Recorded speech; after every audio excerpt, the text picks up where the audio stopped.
The Bible is a collection of many books, telling one unified story from beginning to end. But all those books were written in different literary styles. Yeah, think of it like walking into a bookstore where every aisle has a different kind of literature. There's history or poetry or nonfiction.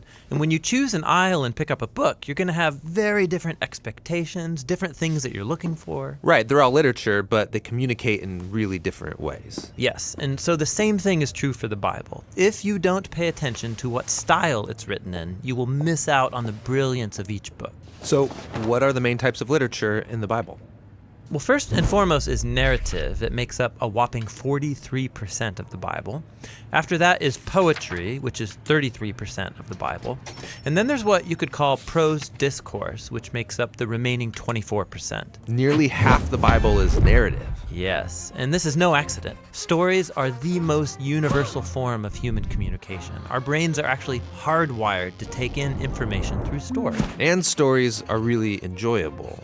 Why is that? Well, stories train us to make sense of the seemingly random events that happen in life by taking those events and then putting them in a sequence. And then together you can start to see the meaning and purpose of it all. And what links this all together? Well, good stories always have a character who wants something. And then through these characters, an author can explore life's big questions, like who are we, or what's really important in life. And a good story always involves some kind of conflict. Some challenge to overcome, just like in our own lives. And that forces us to think about our own challenges, why there's so much pain or disappointment in the world, and then what can we do about it?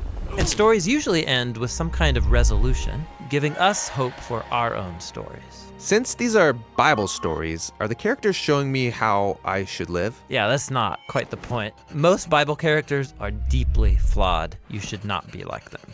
But we are supposed to see ourselves in them, which helps us then see our lives and failures from a new perspective. And without even realizing it, these stories will start to mess with you and change how you see the world and other people and yourself. Now, there are different types of narrative in the Bible. Yeah, there's historical narrative, but also narrative parables, short biographical narratives like the four Gospels. We'll look at all these in later videos.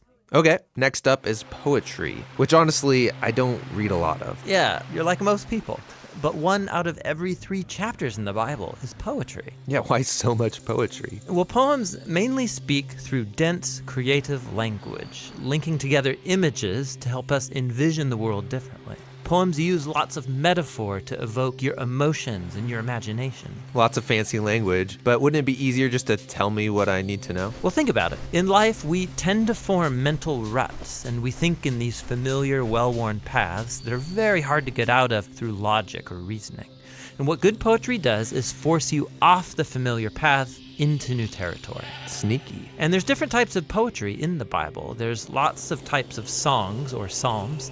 There's the reflective poetry of the wisdom books, and then the passionate resistance poetry of the prophets. Okay, the last big literary type is called prose discourse, and it makes up a quarter of the Bible.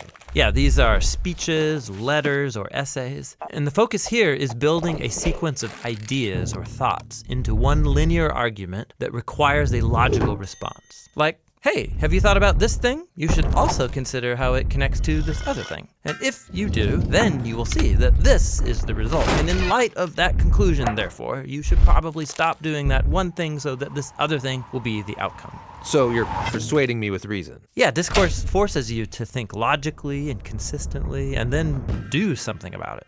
Biblical discourse is found in law collections, in wisdom literature, and the letters written by the apostles. Okay, so each book of the Bible has one literary style. No, actually most books have a primary literary style, like narrative, for example. But then embedded in the narrative, you'll come across poems or parables or a collection of laws. Every biblical book is a unique combination of literary styles. And to read that book well, I need to be familiar with each literary type and how it works. Yeah, so you know what to pay attention to and what questions you should ask.